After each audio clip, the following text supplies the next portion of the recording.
They say hell is fire. But what if I told you the worst part isn't the heat, it's the freezing? Today, we're exploring one of the scariest parts of Islamic teachings, Zamharīr, the bitter cold of hell. Stick with me because by the end of this video, you'll know why this icy torment matters, how it's described in the Qur'an and Hadith, and I'll show you just how the body breaks down in extreme cold, the worst it can face, so you can picture it clearly and imagine exactly what could happen there. Sayyiduna Abu Hurairah radiyallahu anhu reported that Rasulullah sallallahu alaihi wasallam said, Jahannam complained to its Lord saying, "O my Lord, parts within me have devoured each other." So Allah allowed it 2 breaths, one in the summer and the other in the winter. Therefore, the extreme heat that you experience on earth is caused by the heat of Jahannam, and the severe cold too is due to the Zamharīr, the extremely cold section of Jahannam. The majority of Sahaabah, Tabi'un, and Ulama have affirmed this cold spot of Jahannam. Sayyiduna Ibn Abbas radiyallahu anhuma gave a chilling description. The inmates of Jahannam will ask to be rescued from the excruciating heat of Jahannam. An icy cold wind will be blown upon them, which will cause their bones to ache, after which they will beg for heat again. Did you catch that? They'll beg for cold to escape the heat.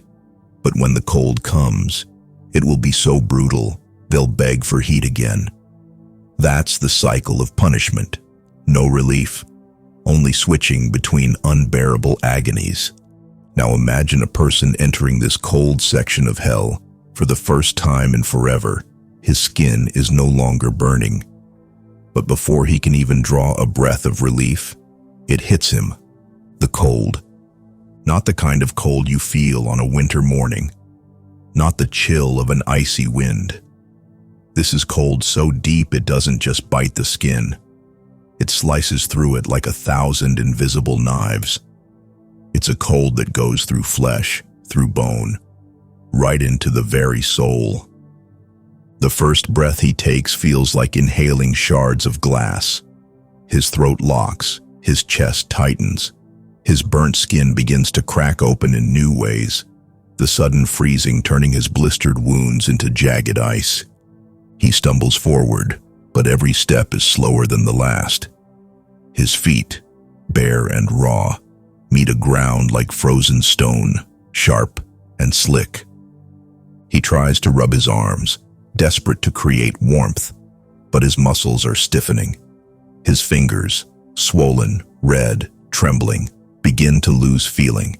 First, it's just numbness, then pain so sharp it makes his vision blur. The pain doesn't come in waves, it's constant, a relentless drilling ache in every fingertip, every joint. Minutes pass. His lips begin to turn blue. The skin around his mouth cracks, bleeding instantly, but the blood doesn't drip. It freezes.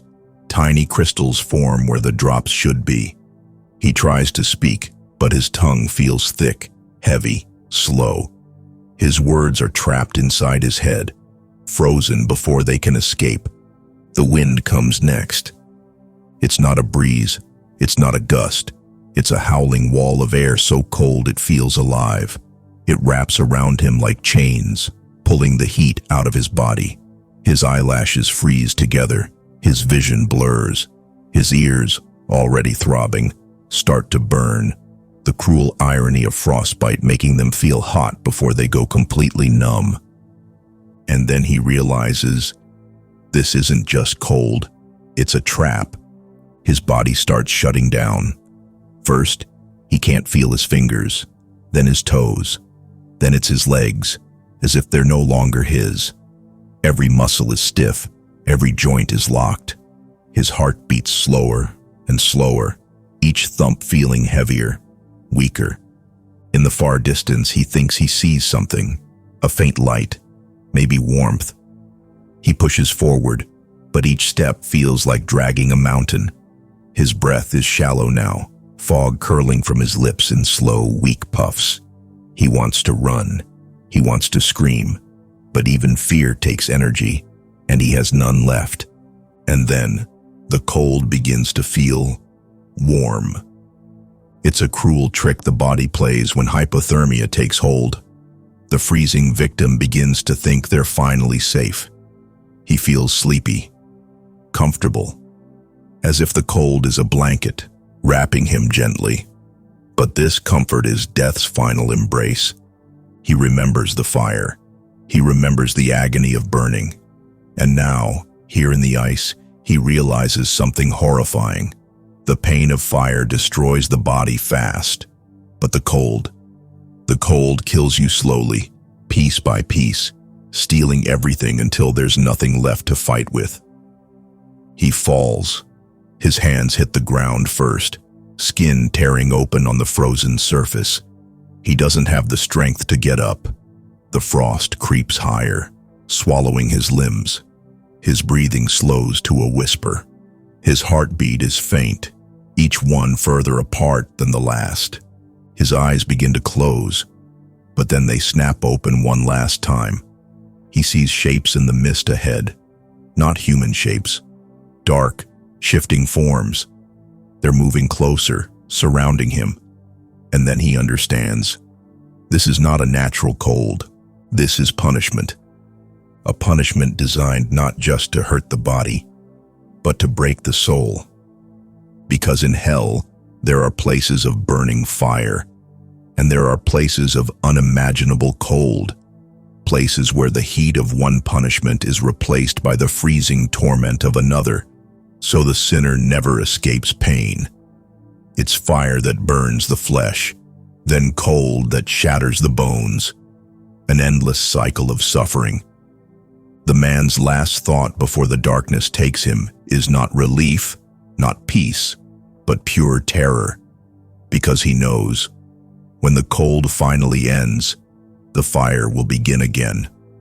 My brothers and sisters, this is a reminder, a warning. Allah has told us in the Qur'an that the punishment of the hereafter is unlike anything we can imagine. If the fire of hell doesn't destroy a person, then the cold of Zamharīr will crush their soul in ways the mind cannot comprehend. But remember, you are still alive. You are still breathing, which means you still have a chance. The doors of repentance are wide open until the soul reaches the throat. No matter how heavy your sins feel, Allah's mercy is greater. He says in the Qur'an, "O my servants who have transgressed against themselves, do not despair of the mercy of Allah. Indeed, Allah forgives all sins."